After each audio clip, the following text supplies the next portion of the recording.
O Senhor esteja convosco. Proclamação do Evangelho de Jesus Cristo segundo Mateus. Glória a vós, Senhor. Ao saber que João tinha sido preso, Jesus voltou para a Galileia, deixou Nazaré e foi morar em Cafarnaum, que fica às margens do mar da Galileia, no território de Zabulon e de Neftali, para se cumprir o que foi dito pelo profeta Isaías. Terra de Zabulon, terra de Neftali, caminho do mar, região do outro lado do rio Jordão, Galileia dos pagãos. O povo que vivia nas trevas viu uma grande luz, e para os que viviam na região escura da morte, brilhou uma luz. Daí em diante Jesus começou a pregar, dizendo: convertei-vos, porque o reino dos céus está próximo. Quando Jesus andava à beira do mar da Galileia, viu dois irmãos, Simão, chamado Pedro, e seu irmão André. Estavam lançando a rede ao mar, pois eram pescadores. Jesus disse a eles: segui-me, e eu farei de vós pescadores de homens. Eles imediatamente deixaram as redes e seguiram.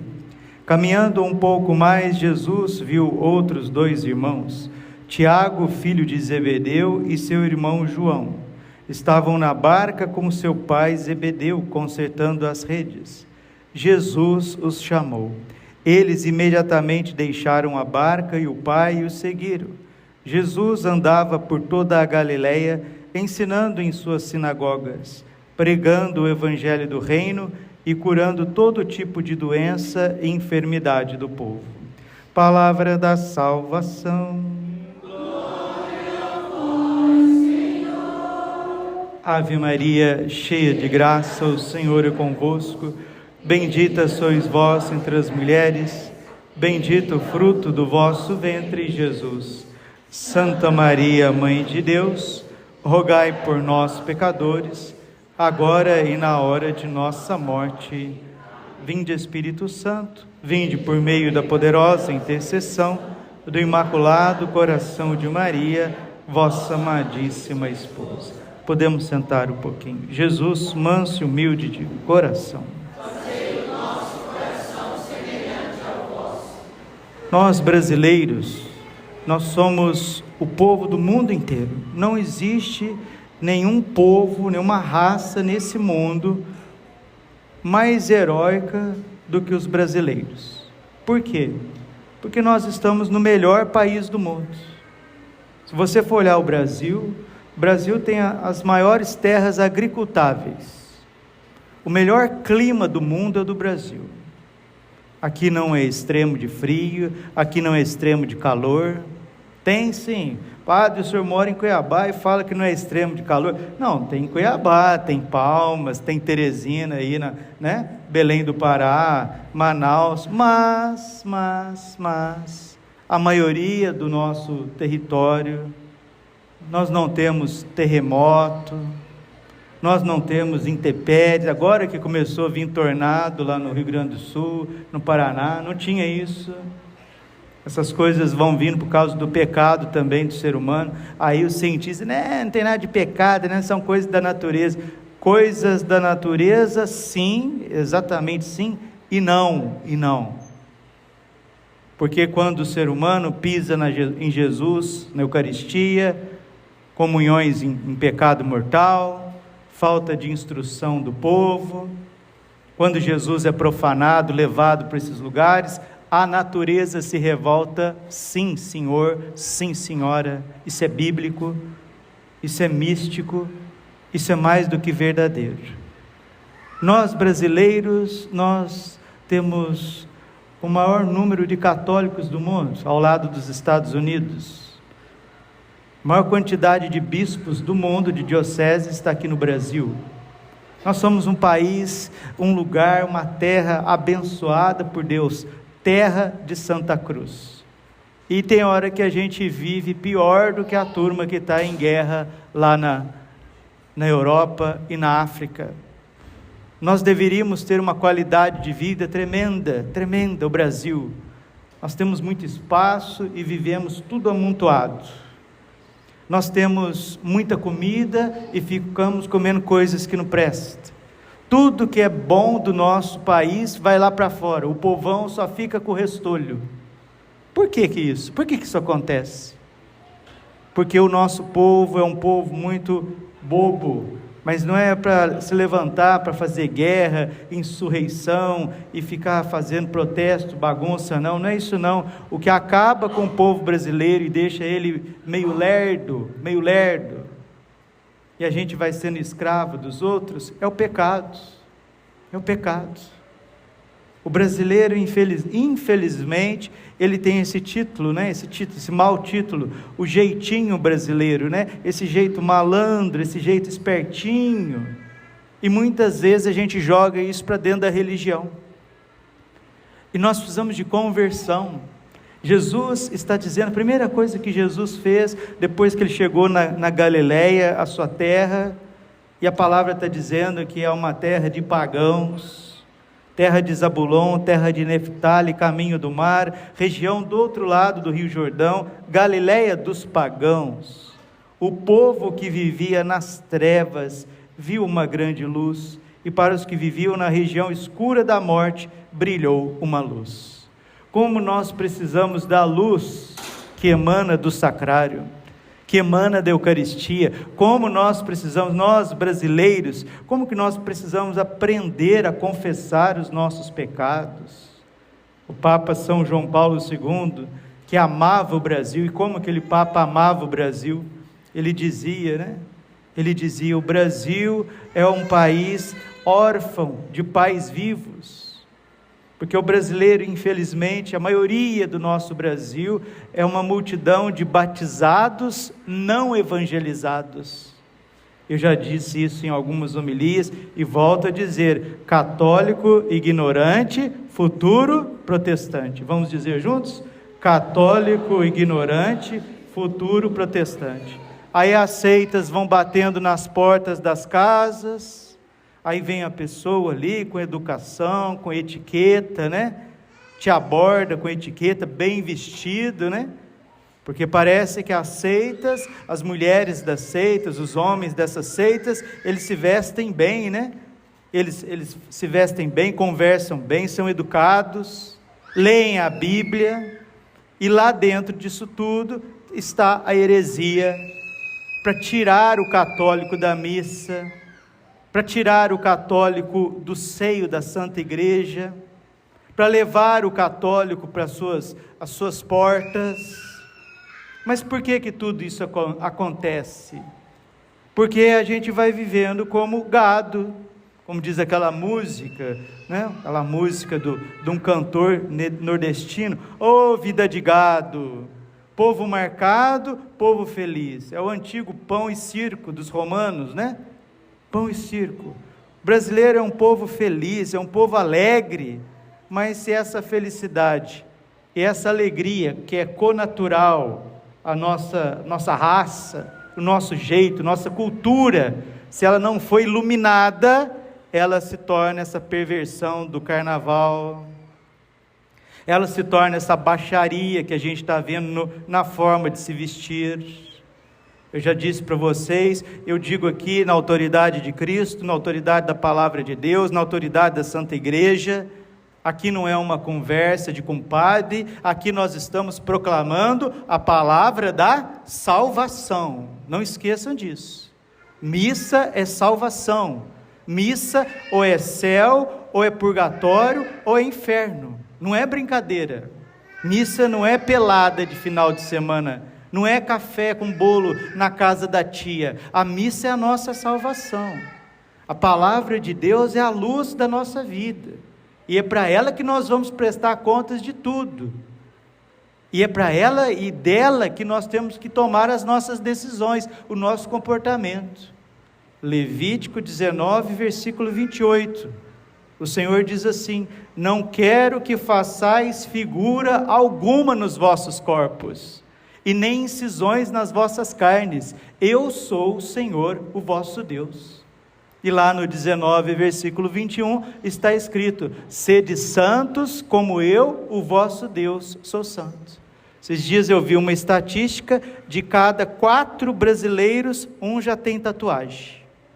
Não, é vontade de Deus que nossas crianças, nossos adolescentes, agora as velhinhas, as senhorinhas, as coroinhas e as coroonas, os coroinhas e os coroões já estão marcando seus corpos com todo tipo de figura, com todo tipo de imagem. Vou ler de novo.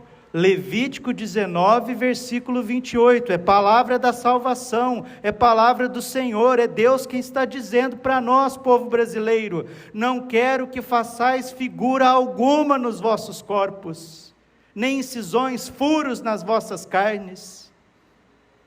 1 Coríntios capítulo 6, versículo 20, ou ignorais que vós sois templo do Espírito Santo, e que o corpo é para o Senhor, e o Senhor é para o corpo. Glorificai, pois, a Deus no vosso corpo. Isto é o meu corpo, tomai todos e comei. Este é o cálice do meu sangue, tomai todos e bebei. Quem come a minha carne e bebe o meu sangue permanece em mim, e eu permaneço nele. Nós fomos criados para Deus, nossas veias, vai circular o sangue de Cristo daqui a pouco, quem recebe Jesus na Eucaristia, meu Deus. E Romanos 8,32 está escrito assim: aquele que não poupou o seu próprio filho, mas o entregou por nós, como não nos daria com ele todas as coisas? Se ele entregou Jesus na cruz por você, como que você não vai ter dignidade? Como que você não vai ter o que comer, o que beber, o que vestir, onde morar? Alegria dos teus olhos, paz da tua consciência. Deus é santo, Deus é Pai, Deus é misericordioso, Ele quer nos dar uma vida plena e abundante, João 10:10. Mas se a gente não criar juízo, se a gente deixar o gadão, se a gente vai, vamos, globalistas, né?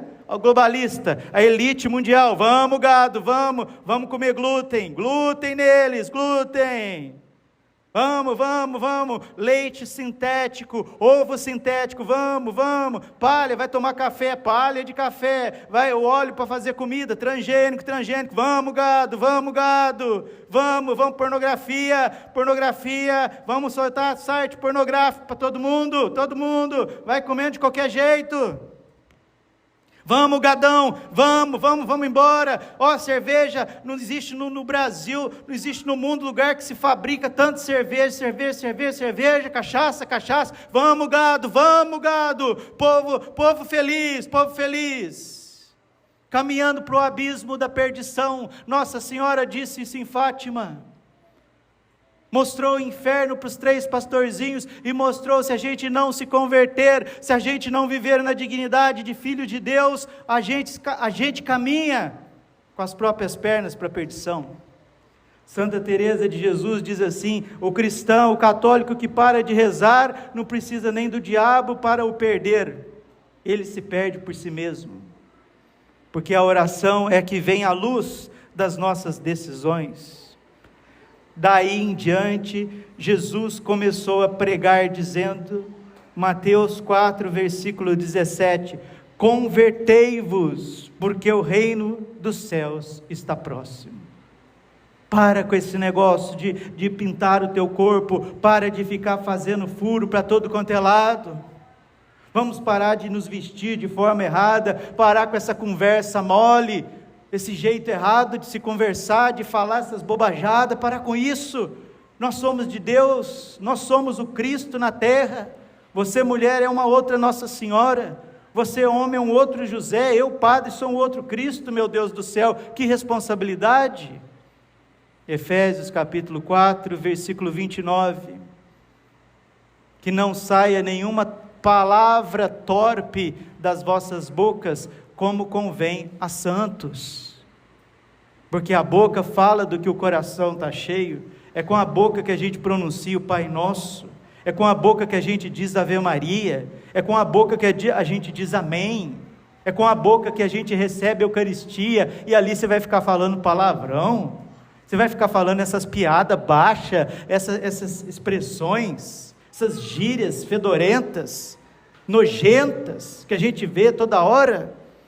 Aí vai vindo, é desse jeito, vem do mundo pagão para o mundo dos hereges. Os pagãos passam suas expressões para os hereges vêm e passam a expressão para os católicos. Nós temos que resistir. É isso que Jesus foi fazer na Galileia. Ele viu um povo bom, mas um povo massacrado, tanto pelo poder romano, tanto pela aristocracia falsa, aristocracia judaica, pelas práticas pagãs. Quando Jesus andava à beira do mar da Galileia, ele viu os irmãos Simão, Pedro, Tiago, João, e os chamou: vem me seguir e eu farei de vocês pescadores de homens. Nosso Senhor, Ele continua chamando os jovens ao sacerdócio, continua chamando. São João Bosco, ele dizia assim: de cada três guris, de cada 3 meninos de uma família, um tem a vocação à vida consagrada. São João Bosco dizia isso. Mas nós não devemos temer entregar os nossos filhos para Deus, porque Nossa Senhora, ela entregou o seu filho para ser crucificado por nós. E muitas vezes, diz Santo Afonso de Ligório, e a vida também nos mostra isso. Às vezes o Senhor chama aquele jovem para ser padre, chama aquela menina para ser consagrada, o pai e a mãe ficam colocando barreiras.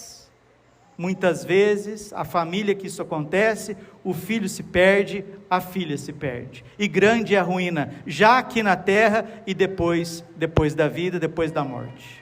Se você tem filhos, consagre esses filhos a Deus. Senhor, seja feito do meu filho a tua vontade, e eu quero educar a minha filha para ser uma santa, eu quero educar esse meu filho para ser um menino virtuoso, um menino responsável, e eles são seus, Jesus. Se o Senhor quiser levar minhas filhas para o Carmelo, para os beneditinos, para as Clarissas, para os arautos, para a obra dos santos anjos, aonde o Senhor quiser levar os meus filhos, eles são teus, e os meus filhos meninos também são teus, Jesus.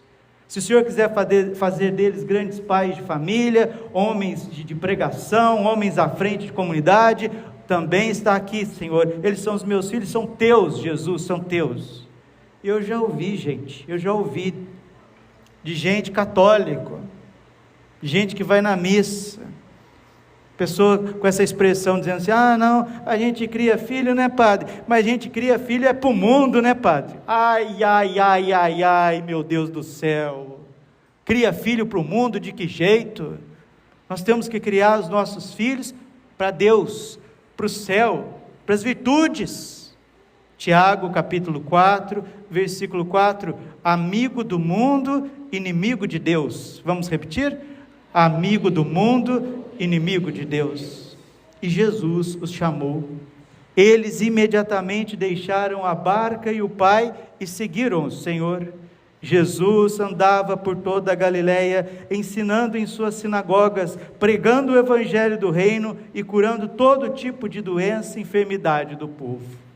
Não sei se vocês perceberam, quando a gente gosta de ouvir a palavra de Deus, quando a gente ouve a Bíblia, ouve a pregação, e a pregação entra pelos nossos ouvidos, vai no profundo do nosso coração, é aí, isso eu aprendi com um homem que é muito virtuoso, um homem que tem uma vida santa, professor Felipe Aquino, professor nas suas catequeses, para mim o maior catequista do Brasil, professor Felipe Aquino, e agora está vindo um substituto dele aí, que vocês devem ver e ouvir aí na internet, o professor Rafael Tonon. 2 leigos, homens consagrados, luz das nações, excelentes catequistas, excelentes. Eu falo professor Felipe Aquino, que ele foi meu primeiro catequista, meu maior catequista. E agora está vindo aí, né, para ajudar o professor Rafael Tonon. Como esse homem catequiza, como ele leva para a gente a luz do Evangelho, a luz de Cristo. O professor Felipe Aquino diz assim: Deus gosta, Ele gosta de nos curar, de nos abençoar, de nos agraciar, depois que a gente ouve a sua palavra. Deus gosta, Deus quer. E ele andava, o Senhor andava curando todo tipo de doença. Doença, você sabe, meu querido irmão, irmã, você sabe que não é só doença física, né? Não é só pedra no rim, não é só pedra na vesícula, pedra agora está para todo lado, né? Nunca vi o ser humano ter tanta pedra desse jeito. Mas o que é isso aí? Isso aí é uma ração, essa ração de 5ª categoria que nós estamos comendo. Mas o Senhor quer curar outras doenças, as doenças da alma, aquelas doenças que nos escravizam. Essas são as piores, e Ele quer curar. Vamos pedir a Nossa Senhora, Senhora Aparecida, consagrando o nosso Brasil, para que venha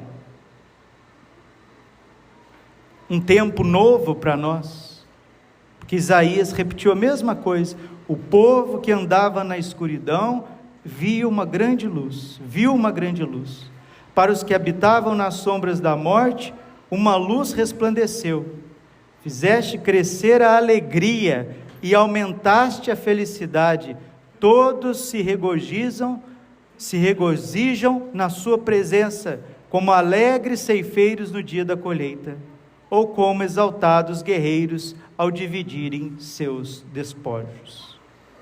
A carga sobre os ombros, pois o jugo que me oprimia o meu povo, a carga sobre os ombros, o orgulho dos fiscais, tu os abateste como na jornada de Madian. Qual país do mundo que se paga mais impostos? Me responda. Qual país do mundo que o dinheiro público é mais desviado? Me responda. Qual país do mundo que mais produz e não tem recurso? Me responda, por favor. Qual país do mundo onde as meninas perdem a sua pureza mais cedo? Me responda, por favor. Qual país do mundo que as estradas ceifam as vidas, o trânsito? Me responda, por favor. Mas quem que está fazendo isso com o Brasil? Respondo em alto bom tom: os brasileiros.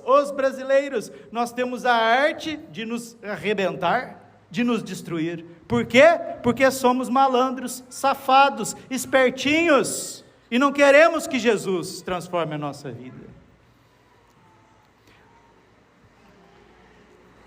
Vamos clamar a misericórdia, porque lá no Santuário da Aparecida, que passa milhões de pessoas por ano, né?